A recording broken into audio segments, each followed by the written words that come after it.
Hey, true crime fanatics, this is Claire. And I'm Andy. You're tuned in to the Homicide Hobbies podcast, which is a podcast for people who love to hear about the horrendous crimes that people commit. Enjoy. So where are we headed? Our Ware had In God We Trust adopted as part of their state seal in 1868. I'm going to need more than that. The state song is Old Folks at Home. What? Need another one? Yeah. Their state bird is the northern mockingbird. Well, I was going to guess Florida with the old people at home. You'd be right. But the northern mockingbird. No, you're right. It's Florida. The northern mockingbird? Mm-hmm. Yeah, I thought that was weird too. My last hint for you, and I thought for sure would give it away, was that their state flower is an orange blossom. I was like, Weirdly, I don't know why. I was going to say Georgia, but I know that's peaches. But Florida is oranges. That oranges wouldn't have given it away for me. Apparently, I am not good at the guessing today. Although I guess I am because I did. Yeah, whatever. Actually. Okay, Florida. That weirdo state. So today we will be in the Sunshine State. The orange state. Mm-hmm. Our where is 2020. More specific is going to be, for our location, is Winter Park, Florida. Sarah Catherine Paulson was born in 1800. She's real old. She was born in 1977 to parents Karen and John Paulson. They lived in Atlanta, Georgia, and Karen also has a brother who's a year older than her, and his name's John. Well, his name's John Tyler, and he goes by Tyler. Tyler and Sarah also have a younger brother named Philip. In 1981, when Karen was about 3 years old, her parents and grandparents just packed everybody up, and they moved to Orlando, Florida. And there, her father started a business. Do I need a pen? No. And there, her father started a business called High Tech Glass. Now, Sarah ends up going through a lot of losses, she first went through the devastating loss of her grandfather. How old was she? She was in high school, like 9th or 10th grade. And then sadly, right after she lost her grandfather, 2 years later, her father passed away. And I kind of feel for her because like when our aunt passed away and then a year later, dad passed away, that hit me hard because I was close with both. But Sarah was a senior in high school when her father passed away. And then to provide for her family, Sarah's mother, Karen, ended up going back to school and she became a registered nurse. So that's a little bit of back history on her childhood. And then in 1997, Sarah would be 18 and she ended up being on a Nickelodeon game show. What? Yeah, just random fact there. But you can find the clip online. Is there still Nickelodeon? There is. That's what SpongeBob SquarePants is on. Oh, yeah. Sorry, I don't watch the children's shows. Well, I would be concerned if you did. But by 2003, Sarah was just 25 years old, and then her mother passed away from cancer. And while dealing with the grief of her mother passing away, her grandmother passed away. Oh, shit. That was all within the same year? Yeah. Was it during COVID? You said we're in the 2003. Oh, 2003, so no. And then in 2005, Sarah's now 27. She meets a man named Brian Boone. He did it. So Brian and Sarah, they get married. And in 2011, so about 6 years into their marriage, they have a son together. Hold up. When did they get married? You said they met. They met and married. They got married really quick. But in 2011, they end up having a son that they named Lucas. And shortly after Lucas was born, Sarah kind of snapped and she started drinking. Well, she kind of became an alcoholic. Kinda, or she did? She hadn't crossed over into becoming an alcoholic, but she was definitely passing out after her beverages. Well, it went from when she would drink till she passed out. And it wasn't every day, but it was becoming a nearly every day. It was just the frequency was increasing. And I can tell you she does become a full-blown alcoholic eventually. But at this point, she hasn't quite crossed over to that point. When she's how old? Let's see, she was 27 in 2005, so 31. It's real sad. I mean, I'm not saying she can't feel the loss of all the things and be sad, because I get not having your people during milestones of your life, but it's kind of sad that she's getting sucked into that. Yeah, I thought so too. And then just a side note, again, you don't need a pen and paper, but because I find it interesting especially when you have siblings, to see the routes that everybody takes.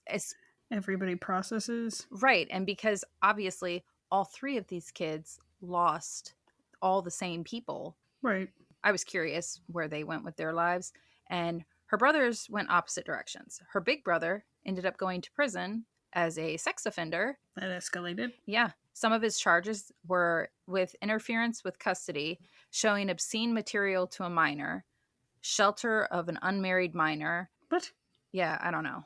Caused a child to commit act of delinquency and resisting an officer. What the hell's going on in Florida? And then in 2012, he was charged with sexual activity with a 16 and 17-year-old child. And it was like, all right, so Were these ones married? he's in like his mid 30s messing with a 16-year-old or a 17-year-old. That's so. When was his head injury? Right. But that's all I've got on him. Like, he's just. But that was just out of your curiosity, not connection to anything. Yeah, not connected to anything else. And then her younger brother, Philip, he joined the military. So you got one brother that just went the route of prison. Get away from these people. Yeah. And then the other one that was like, he found security and the military. But that's where her brothers went. Anyway, back to Sarah. So Sarah and Brian's marriage became very rocky because Brian had an issue with Sarah's drinking. He complained that she would drink until she passed out nearly every single night. And he had to change those diapers. He sure did. And for a brief period of time, Brian took Lucas and they moved back to his parents' house. Ew. He didn't just leave her, though. They were attempting to do like couples therapy. At a distance. I kind of get it, though, because if you can't like the environment that you're raising a young child in, he's doing what he has to do to protect his kid, you know?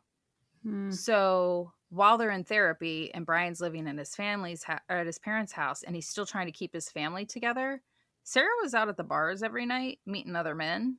And that's when she first met a man named Jorge Torres Jr. Oh, so he's going to do it. So Brian and Sarah end up moving back in together. But Brian, again, he thought things could get better, but it got worse because people were coming in and out of their house at all hours of the night trying to find Sarah to party. Oh no, she turned to prostitution? Well, they wanted to party with her. I don't know what she was doing. I don't think she turned to prostitution. I think she gave it away for free. Not if they brought the booze. True. It was an in-kind donation. Brian ended up having enough after 13 years of trying to make it work, and he filed for divorce from Sarah. So now at this point, Sarah's a divorcee. She's in her 40s, and she has her son, Lucas. Well, Brian has Lucas, but she has a child. As soon as Brian left, Sarah immediately started dating that feller that she met at the bar, Jorge Torres Jr. Now, a little backstory on Jorge is he was from Philadelphia and worked at an Ace hardware store. Jorge was also 42 years old. He had children. And Sarah and Jorge officially began dating in 2017. They had a very tumultuous relationship. Sarah's family did not like Jorge, and Jorge's family did not like Sarah. Now, Sarah is an alcoholic, but she'd never been in trouble with the police before. And when I say never been in trouble, I mean she had only ever received one speeding ticket, and that was in 2015. That's because she lets everybody else do the driving. That's a good thing if you're an alcoholic. I have respect for that. It's because she's not conscious. I don't have respect for that. But Jorge, on the other hand, had quite a record. He'd been arrested more than a few times for domestic violence, especially once him and Sarah were together. There were quite a few incidents of domestic violence. And on one occasion, on July 25th, 2018, at 1:52 in the morning, both Sarah and Jorge ended up being arrested for beating the crap out of each other. Jorge had apparently dragged Sarah up a flight of stairs while beating on her before kicking her in the face, resulting in a black eye for Sarah. But Jorge told the police that he was trying to walk up the stairs to get away from Sarah, and she began chasing after him, assaulting him. He claimed that when she had grabbed him by the throat and was choking him, in defense of himself, he did some kind of roundhouse kick and landed his kick to her face on the stairs. And that'll teach her. Well, Sarah's charges were dropped later since she was supposedly defending herself while he was choking her. Sarah also refused to press charges on Jorge, so his charges were also dropped. But then he turned around and was arrested again twice for hitting Sarah in 2019. Finally, in 2019, Sarah had had enough. And after yet another beating and choking, she was now willing to press charges against Jorge. He was out on bond and he was told not to be in Sarah's home. However, one night, he kicked in her bedroom door and began beating on Sarah. Police again come out. He's arrested again. But by October 2019, the charges were dropped because this toxic couple just couldn't quit each other. So they were wasting everybody's time and money. I feel like there needed to be some sort of Intervention? yeah, but whatever, all the charges were dropped. And that brings us to February 25th of 2020. Sarah and Jorge were drinking wine and playing games, just having a good time together. It's unclear whose brilliant idea it was to play drunk hide and seek, but nonetheless, both of them are 42. The pair decided to go hide and seek. Eventually, it was Jorge's turn to hide, but he needed help with his hiding spot. He wanted to hide inside of a suitcase, but he couldn't contort and zip himself into the suitcase. So Jorge asked Sarah if he climbed in, can she zip him up and then go count and try to find him? I was gonna say, who's doing the seeking if she's gonna help hide him? How drunk were they? She claims not that drunk. I beg to differ. Well, no, you know what? Everybody has their different range of things, and her interpretation of they weren't passed out drunk, so they weren't that drunk. I guess She could totally still drive. pretty much. So Sarah and Jorge, I'm sure, were probably like all giggly while he folded himself to fit into the suitcase, and Sarah zips him up. Having been somebody who's been in a Laffy, can you fit into the duffel bag thing? Have you really done that? Well, it was a can you fit? With who? You?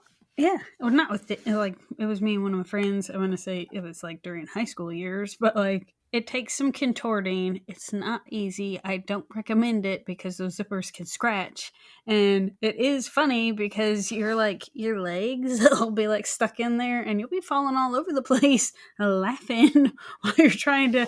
Were you sober? I just said high school. Yes, I was sober. Excuse me, ma'am. Do not even act like that, because there is another case out there that we reminisced about you being a naughty girl in high school. So the question is valid. No, that was when you found the Crown Royal in our parents' pantry and we still didn't get drunk. I know that. We barely had that sip. I know that. Anyway, can you imagine throwing some alcohol into that mix and being giggly from drinking? No, I wouldn't have fit in the duffel bag. Because I couldn't imagine trying to contort and being intoxicated. I can't imagine doing that with a belly full of liquor and laughing. More props to him because he managed to do it.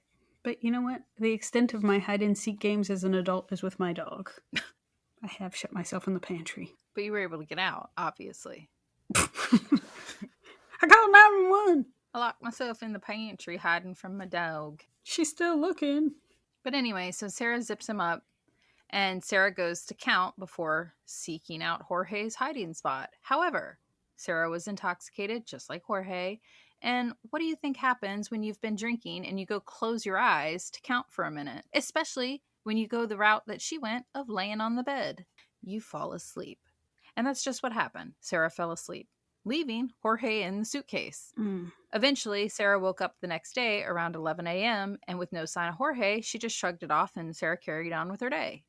Around 1 p.m., Sarah realized that the suitcase was still in the way on the floor, and when she went to put it away, it was real heavy, so she unzipped it to find Jorge dead in the suitcase.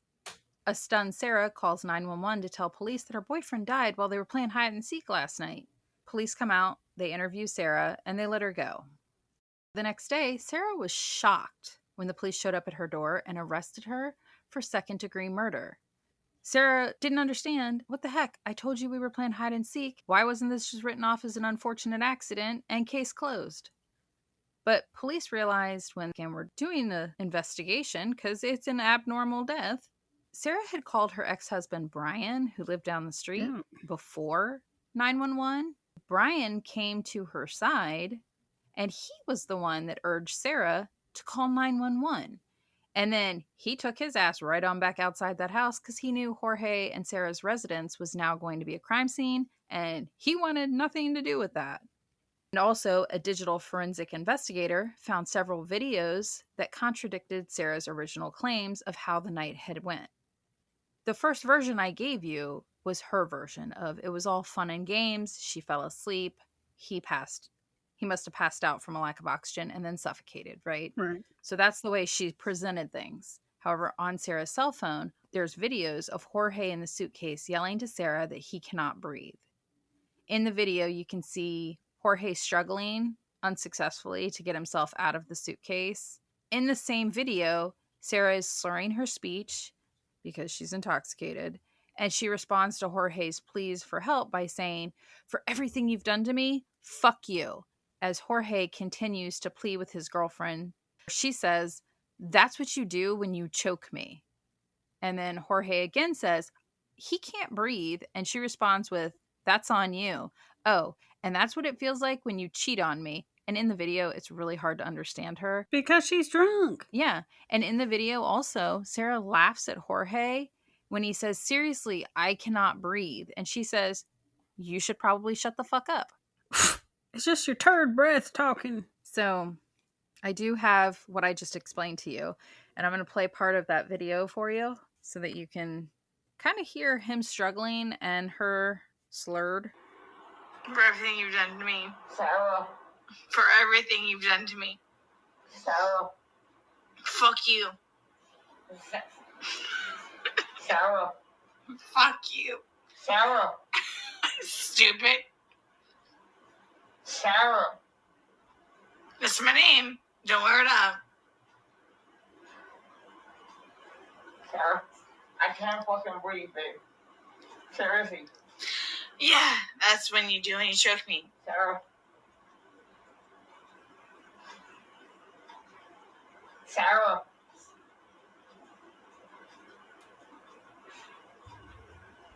Sarah.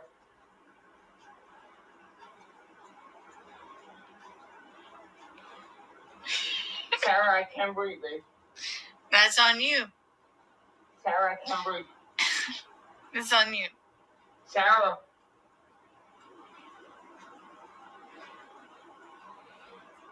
Real or handsome. Might want to get video for it extra. What? I have no idea what she just said. Because I got this. Sarah. Real or handsome. Sarah.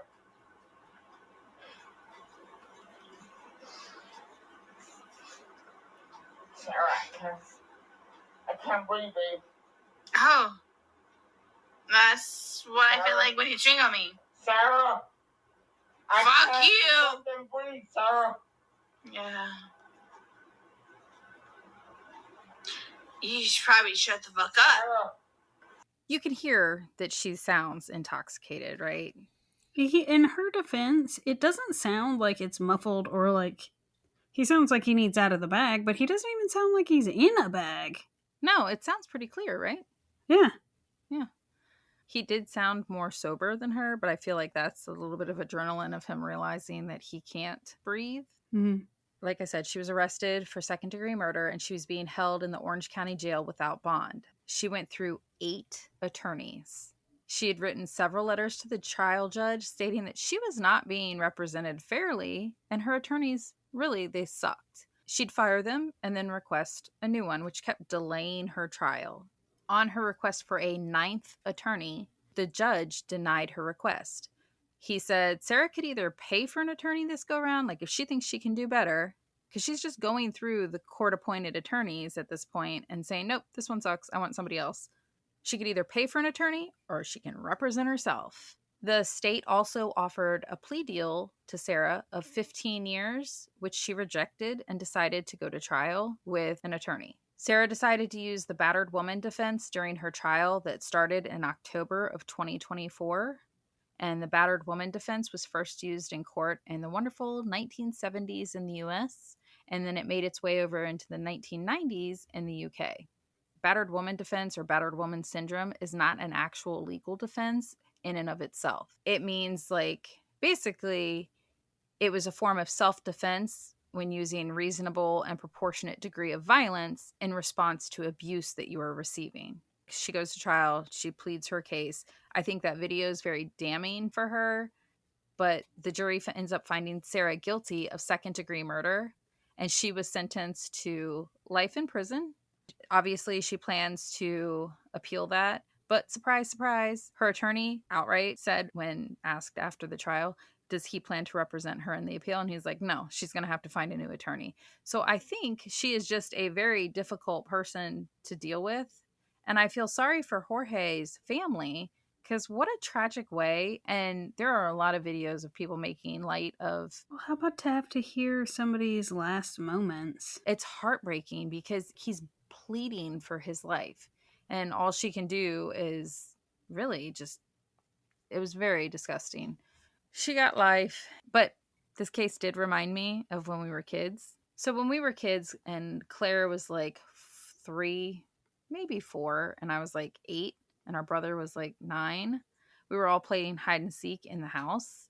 And I don't know about anybody else, but when we played hide and seek, we had rules. So if we were outside, you had to stay within a certain area. Couldn't go into the neighbors' yards and stuff like that. But we were playing hide and seek with Claire in the house. We couldn't find her, and our brother and I got distracted, and we went and were playing Nintendo. A couple hours goes by, and it was dinner time, and Mom had called. Everybody came down for dinner, but there was no Claire. I remember Mom freaked out because I'm missing. it'd been several hours since anybody saw you, and our brother and I were like, we never found her. She was hiding. We forgot about her. We went and played Mario Brothers on the Nintendo. So it became like this frantic search for you. Eventually we found you, and when you went upstairs, right outside the hallway, I don't know how to describe that little landing spot right there. You know what I'm talking about? Where it was like 2.5, 3 feet, and it kind of overlooked the living room, but it was just like really narrow. There was like a dark brown wicker laundry basket that was probably like 4 feet tall and like 18 inches wide and had a lid on it. That's where Dad used to put his dirty work clothes. Well, apparently somehow you shimmied up the railing on the stairs and wiggled your way into that basket of dirty laundry, and you fell asleep waiting on us to find you. So I'm disturbed at you finding this funny. we were just lucky that it was a breathable basket and you didn't die with Dad's dirty undies on your face. Hilarious. This story did remind me of, hide and seek can go very wrong, I guess. You guess. I think also when she called her ex-husband, Brian, I don't think she wanted to call 911. I think she wanted Brian to help her get rid of the body. I don't have proof of that. It's just my suspicions. I don't know what the purpose would have been to call your ex. I don't know. I'm surprised how many people will do that. Like call somebody else. Right. How is that the only person you would want to call? I would never want to call an ex, especially if I'm in a pinch. Yeah, same. Realistically, if I was in a pinch, I would, no offense to you, I wouldn't even call you. I would, if I found. Oh, all right. Good to know. Jotting No. that down, crossing If off Jason the list, and I asshole. were that stupid, okay, and he zipped himself into a suitcase, first of all, I wouldn't have left it.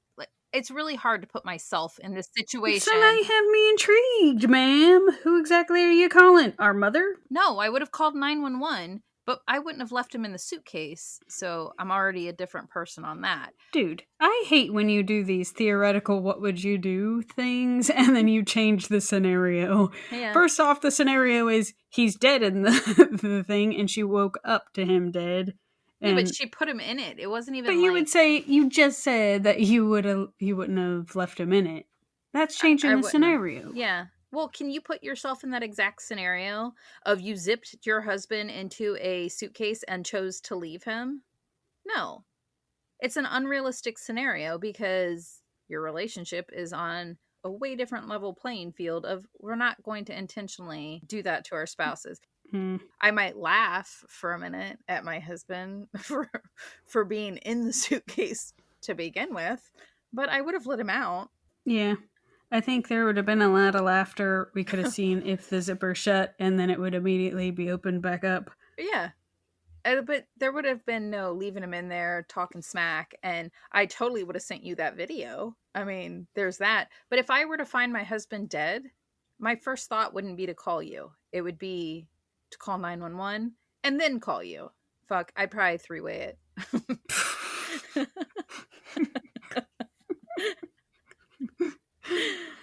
You know how people have emotional support animals? Yeah. You're that. You know what I mean, though? Like, I wouldn't, like, it doesn't I make think you sense could to have me. stopped with, "You're my emotional support person." You know how people have emotional support dogs? You're mine. Yeah. Here's your leash. But you get what I'm saying. I don't understand the people that don't immediately try to seek assistance for their significant other. Yeah.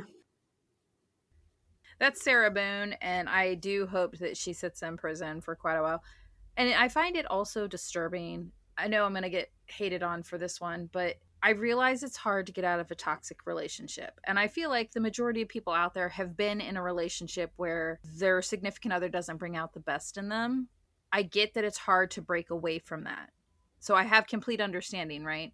But what I don't understand is the amount of times that the state goes through the expense of arresting, going to court, and then just having them drop the charges. At some point, something needs to be done. Yeah. But yeah, there's that. That's it. That's all I got. Don't play hide and seek in a suitcase. It's not safe. You can't say that's all you've got and then say some shit afterwards. I nearly hit the stop button and then you prattled on some more. Well, we always say that's all we got and then throw in one last tidbit. Until now!